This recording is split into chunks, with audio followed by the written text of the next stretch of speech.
My name is Alex. I have almost 8 years experience of making mobile games on different positions, from starting the community management to leading the game design as it is for now. And for all of the years, I've been working at one company, which is called Pixel Federation. We are located in Slovakia, Bratislava, the middle of Europe, and we are almost more than 200 employees. And you can see some of the statistics. Last year, we have generated more than 33 million net revenue. Also, we drink a lot of coffee. I wanted to put more fun facts about our company, but I couldn't find any. So we drink coffee. It's like really rare for game developers, as you're pretty aware of. So yes, and we are a mobile game developer. Have I said it? I think I did. So the content of my presentation. So I will give you a small background, but first of all, I want to ask how many people here are here for the first time at GDC? It's like 1/3. So how many people are here for the second or third? It's a little bit less, and 5 years or more, or 4. Yeah, there are some veterans also. So this is my 4th time here at the GDC. And every time I come here, I found many interesting talks that will tell you how do you should do things, how to monetize your game properly, how to increase your retention, how to make proper marketing, and so on and so on. So every time I hear these talks, I always think about what we do as a company. And I often realize that, well, we don't really follow the rules. We don't really make the right, so-called right calls and don't do the right decisions. And therefore, I wanted to showcase you on an example of our game, how we do things and how basically we got here. So don't get me wrong, this is not necessarily a success story. There were a lot of failures in the things that I'm going to talk about. And don't copy what I'm going to say literally, but it should inspire you in sort of way. So I will talk mostly about Train Station, which is one of our oldest games, and it looks like this. Yay, trains. So who likes trains? Yeah, everybody does, I know. So there is approximately 200 million train enthusiasts and train fans around the world. And this is a number that I definitely did not came up right now with. But yeah, there is a lot of people who like trains. You know those when you were young, you were playing with the train models and building your railways and so on. So back in 2010, we had this idea of creating a train game. Obviously, we like trains, we like games. It makes sense, let's do this. And what we wanted to do is create a game with all of the trains that are in the world. Like, we wanted to have all of them. That was our marketing. Like, if you are a train model enthusiast or a fan, it is quite hard to have all of your trains. It will be extremely expensive. So we give you a free game and you can have all the trains for free or almost for free. Or actually, it's not free at all. It's really expensive, but we don't tell you that. So yeah, so that's how Train Station started back in October 2010. During its lifetime, it generated more than $45 million revenue, and more than 35 million people around the world have ever played the game. So what is Train Station? Train Station is a pretty simple 2D game. The basic concept is about getting more and new trains and better trains. You start in the 19th century era with steam engines, and slowly you will develop your station and get diesel trains, electric trains, maglev, and even hyperloop trains. This game's been alive for more than 8 years, and it's still healthy, still capable of generating more around $500,000 revenue per month, which is decent. But going back to 2010, when we were thinking about how to create a game, what should be the core features and so on, we decided to go with a simple, these days completely usual design of having your soft currency and your hard currency. So we have gold that you can get throughout grinding and playing the game, and gems, which are the premium currency, which you can buy for real money. So one of the most common knowledge that you will find going to game design sharing sessions or presentations would be that you should never sell as your main point your content. Always use your feature to monetize your game. In our case, it meant that we wanted to monetize on speeding up the trains, which would be available only with the gems. That was the basic idea. So since in the game you have to send your trains, those trains will get you materials. With those materials you can build up your station, and from the station you will generate passengers, which will generate you more gold. Throughout the gold you can get better trains. Simple as that. The only problem is the time. You will have to wait for your trains to arrive back. So what we expected to happen is that people will use their gems to increase their game sessions, to play more often, and basically to progress faster. The shop is designed basically in a really, or back then was designed in a really simple manner. You will be capable of buying new locomotives or engines with soft and hard currency. If you buy them for the hard currency, for the gems, the only thing is that you will have them available sooner. So for example, the Blazer is available at level 10 for gems, at level 20 for soft currency. So what actually happened? This graph happened. As you can see, I carefully choose the right colors, so the graph would be self-explanatory for everybody to see at the first point. But since I'm here and I should be talking about stuff, these are the speed ups. So this is a gem spend graph. This is basically what our players spend their gems, their money on. The orange line is the gems, and the other thing is the locomotives, wagons, and extensions. So we did not expect this to happen at all, but it did.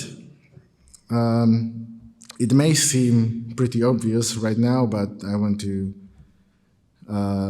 emphasize the fact that this was back in 2010, and we were like really young company without any big knowledge, and we didn't know much about mobile gaming at all back then. So this is what happened and what we saw, and we had to somehow adjust to it. So we did. So we decided to create a new feature which was called Special Offer, which was basically content which will be limited for a time, and it would look something like this.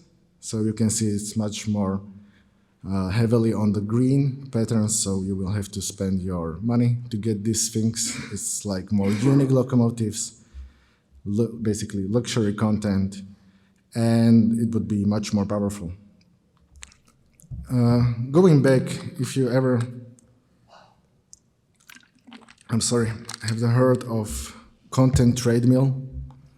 It's basically the devil in game design. If you're balancing your game, it means that if you start to create a lot of too strong content and always add it into the game, the value of the other content that you already created would decrease rapidly. So what happened to us? Exactly this. We destroyed our economy and our balance of the game quite early. But somehow the game still worked. And first we had this offer once a week, then twice. We still do it twice a week with this new offer. And people buy it. So yeah, so this is another graph. Once again, great color choosing. This is where people spend their gems on in our game. Mostly on special offer. It's the most lucrative way.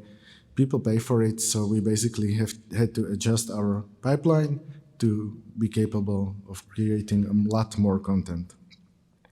So this was still back in 2011 or 2012, and we added obviously also new features in the game, but none of them was so significant compared to the revenue.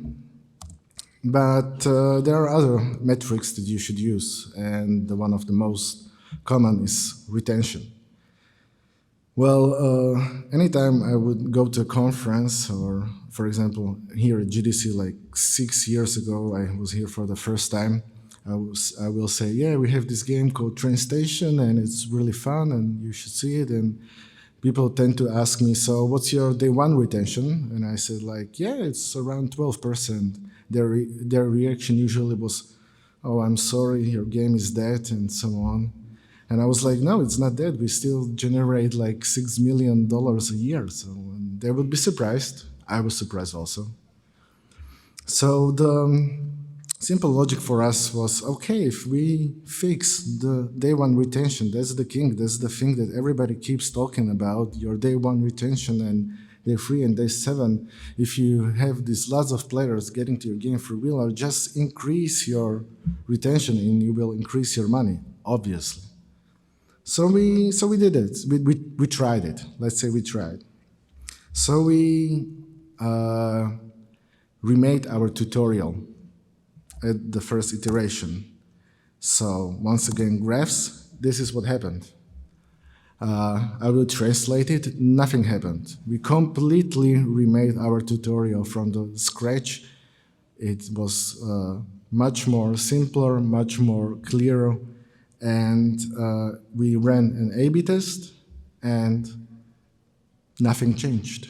So yeah, we decided, okay, we struggled with this a bit. We made some fixes while the game's still working. So maybe we did just something wrong. We're still learning. We don't know how to make the tutorials properly. So moving to next year, we did second iteration. We used a new way. We used a lot of user testing. We used this much more careful, thought out way of explaining the game features to the players, and this happened. Once again, nothing. We haven't moved a single inch. As far as we were concerned, like, okay, well, the retention doesn't really work, but we can do it. We definitely can do it again. We made the third iteration of our tutorial. Again, in a big way, we basically rebalanced the whole game for the next 50 levels, and this is what happened. Once again, nothing. The only thing is you can see which changed throughout the years are the graphs. We use different ones. Don't look at the numbers. They are not really coherent. Basically, our retention is still around 12%. From when we basically launched the game till today. This is my fault. I haven't really checked the numbers correctly. So we were thinking, yeah, fixing the retention doesn't really work for us, but the game still works. The game still runs. We're still getting new players. So we could make more of it, right? So we decided to turn our focus back to creating different kinds of monetizations. So one of the general knowledge as a designer, if you're creating a free-to-play mobile game, would be don't sell your content for direct money. That's what your gems are for. Just people don't really understand, your players don't really understand the value of money in the game. That's what you have your gems for. Send your premium currency. Sell always your content from premium currency. Well, we didn't do that. We decided to create a new feature which was called Guano. Don't try to think about that name too much, but it basically was a shortcut for gem offer. I don't know how it was a shortcut, but it was. This is how it started. So, and what we decided is basically to make a one-time offer for a player which he will see, and there would be gems and a locomotive or engine which he otherwise could not get. I mean, I want to emphasize that this was 4 or 5 years ago when we started this. So yeah, back then it wasn't as usual as it is right now to have this kind of feature in the game. And what happened is this happened. This is our revenue of day. So basically, for some reason, we managed to increase our daily revenue when this special offer was available, like multiple times. Of course, we couldn't not use this feature like weekly or daily. At first we started using it only once per 2 months because it was a special feature and so on. But it really improved our monetization, our RPU. Also, we were thinking about, okay, this works. We have people who would buy stuff, but in your game, not everybody buys the same stuff. And there you have players who would spend like thousands of dollars on your game and players who would never spend any single penny. So at the start, we decided basically to do one simple thing, to create 5 segments of players, and we will, based on their lifetime revenue, we will show them the price for the special offer. At first it was €5, €10, €20, €50 and €80, I believe. And this actually worked. It improved the revenue, but then we thought like, okay, I'm a player. I spent thousands of dollars in the game, and I did it in the way that I always buy the biggest, the $100 package. But we have the same people who do the same thing, have same also the amount of money, but never buying more than 10 or 12 bucks. So we decided to redo our segmentation based on how much money has one player spent at the most for one-time offer. And this increased our segmentation. Then we decided to look at how people actually spend their money, while compared to how often they played. Then we realized the players who are more engaged in the game have the tendency to spend more money. And so on. We did much more of the segmentation. We ended like having like 50 plus segments. I'm not going to go deep into this topic, even though if you want to ask me about it later on, please feel free to. And that's what it worked for us. So this wasn't really maybe the best way to improve our game KPIs. But until today, it's still working, and we're still using this segmentation. We have new features which work with the monetizing of the game. And until today, we still haven't changed our tutorial, and most likely we never will. And we're quite happy with that. So, what are the lessons? it's been almost 9 years since Train Station launched, and meanwhile we have new games which already are performing better. But we took some knowledge of the train station and took it back with us and to the new games. Well, there is one simple thing we found out that our games start to get better when we have enough interesting content for the players to use. And we have to spend a lot of time and money on creating that content, but it works for us. So our live ops is much more heavier than the pre global launch production time.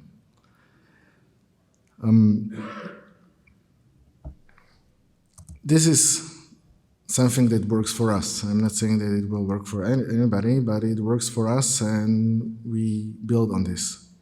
So if I have to summarize it somehow, I will get back to the topic where I started. You will hear in the next few days, being here on GDC, many lessons which will give you the insights on how to do things properly. And I'm not telling you that they are wrong. They mostly are not. Actually, you should definitely learn from them and try to get as much as knowledge as possible. But from our own personal experience, I can tell you that don't copy those things without thinking. Like, there is a certain amount of way that every game developer makes their own games, and understanding this way is the first and most important thing for you to do. So just like we are all different in the ways, like human beings, we think different, we do different things, we are from different regions. Also, I like to think that our games, each game is different in some way. Even if you take the most obvious copy of one game and compare it to some other, it somehow is different. So before you try to make a game and try to take all the knowledge possible, know your own strengths first. I think this is the most important thing in game development. It's the core as you will need when you want to make a successful game. And basically, these are the two things I want to leave you with. Thank you.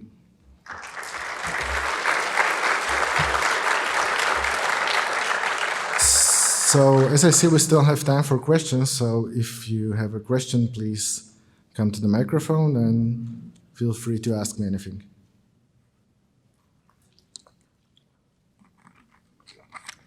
Hey. Hey, just a quick question. You said you planned to add all trains to the game. Did you manage to do that? Thank you for the question. Yes, we actually did. I believe so. We have more like 3,000 different trains, and many of them are basically made off because there are not any more inspirations for us. That's what you get from drawing down trains for like 10 years. That's nice. Hello, thank you. I was wondering, you're making other games, right?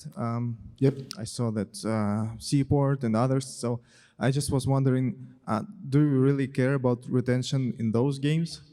How is that for you? Yes, we do.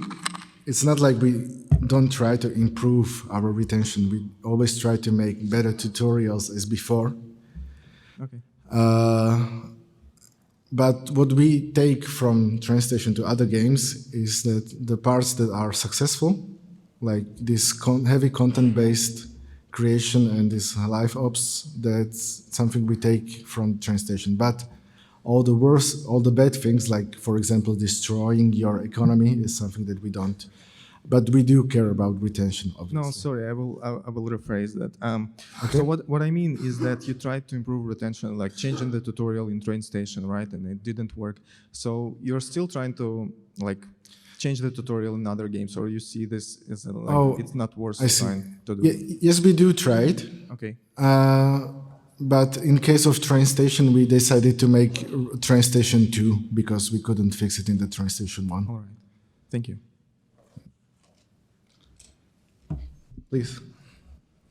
Hi. I was just wondering, what made you guys focus on the tutorial from the beginning? Because I noticed you guys revised it multiple times, but what made you single out the tutorial as the starting place for retention? Well, we were focusing mostly on explaining the game concept itself, how to use the game, how to work with the mechanics. One tutorial we tried to make like every single step like really slow. Then the other time we try to like let the player play freely, and sometimes we just give you some hints. Other times we tried it like completely to make it free and make the balance speak itself. But no matter which iteration we did, we just never really managed to find success with it. Well, I think we're doing something wrong. I'm not telling you that we did everything well. But I feel like, well, if you're a train enthusiast and you see the game, well, either you really want to play with trains and you keep playing, or you just don't care about it and you will close the game no matter what. But that's my hypothesis. I cannot guarantee that. Speaking as friends' lifelong loves of trains, I absolutely get it. So thank you. Thank you for the question. Please. Hello. Hello. Does your retention depend significantly on the incoming traffic sources? If our retention depends on graphics? On the traffic sources, yeah. Meaning users which are coming organically probably have like different retention. I don't know. Well, yes, there is a difference if the players, I'm not sure if I correctly understand it, but there's a difference if the players are from viral or we just buy them through marketing. The players that we try to buy through the campaigns have always better numbers, but not so much significantly. Or am I answering the wrong question? Yeah, thank you. In the graphs you showed, it was on some kind of benchmark traffic source. I don't know, was it organic users or a blend of everything? It was just a simple A/B test. Like we took all the players that were registered throughout the time, and half of them got the new tutorial, and half of them got the old tutorial, and that's what. No, sorry. The question was the retention charts you shown. Okay. It was for the like total users blend, all the users in the bucket. Yes. Okay, thank you. Okay. Hey, you talked about segmenting your users, and then I assume that you've got that special offer system, so you're sending the different users within the segment special offers. Did you ever try and like scale those down in any sense? Because we have a game where we special offer basically every weekend. So like every weekend it's special offer and it monetizes really well, but we've kind of been scared to be like, now there's no special offer. Does that make sense? Yes. Well, we are somehow limited in how much special offer we can give to player. Basically, with the creation of the special offer, it takes some time. But from our own experience, what I found out that the more special offer you create, the more offers in general, it doesn't really hurt your revenue flow in the end. Okay. So I think if you can create more, it's usually better. Okay, all right, thank you. I think we have one last minute, so maybe one more question. Yeah, really quick. Thank you for talk. If you're not relying on retention metrics that much to decide whether the project is healthy or not, what are the metrics that you're using on a soft launch phase, for example, to decide whether the project has potential or not? Return of investment. So basically, how much money we will spend to get a new player, and how long will it take for this player to pay for itself. For this campaign, yeah. That's the general metric that we use. But there are different ones, obviously. But I would say this. Thanks. Thank you. Oh, so that's about it. Thank you for coming.